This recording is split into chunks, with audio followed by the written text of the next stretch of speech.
સુરતના અલથાણ વિસ્તારમાં metro mall નજીક વહેલી સવારે ગંભીર અકસ્માતની ઘટના સામે આવી છે, જેમાં એક યુવાનનું કરુણ મોત નીપજ્યું છે। બેફામ ટ્રક ચાલકની ટક્કરથી એક્ટિવા સવાર યુવકનો જીવ ગયો હોવાનું સામે આવ્યું છે। સુરતના અલથાણ વિસ્તારમાં મેટ્રો મોલ નજીક વહેલી સવારે ગમખ્વાર અકસ્માત સર્જાયો હતો। માહિતી મુજબ બેફામ ટ્રક ચાલકે એક્ટિવા સવાર યુવકને જોરદાર ટક્કર મારી હતી। અકસ્માત એટલો ગંભીર હતો કે ગોડાદરા વિસ્તારના રહેવાસી જયેશભાઈ ઉંમર અંદાજે 28 થી 30 વર્ષનું ઘટના સ્થળે જ કરુણ મોત નીપજ્યું હતું।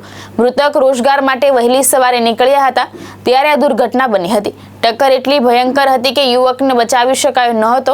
અકસ્માત બાદ ટ્રક ચાલકને પોલીસે કસ્ટડીમાં લઈને પૂછપરછ શરૂ કરી છે।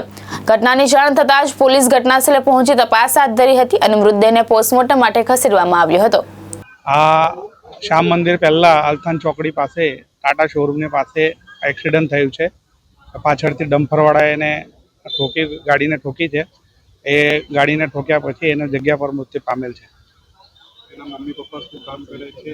એમના પપ્પા નગર પ્રાથમિકમાં પ્રિન્સિપલ છે અને મમ્મી તો ઘરે હાઉસવાઈફ જ છે અને એક બેન છે। તમારી કઈ માંગ છે?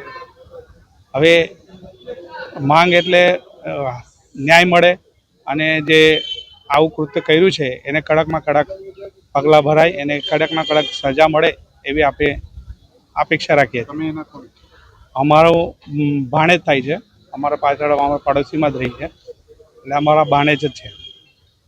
ભાવેશ ઉપાધ્યાય, દ્રષ્ટિકોણ ન્યૂઝ, સુરત।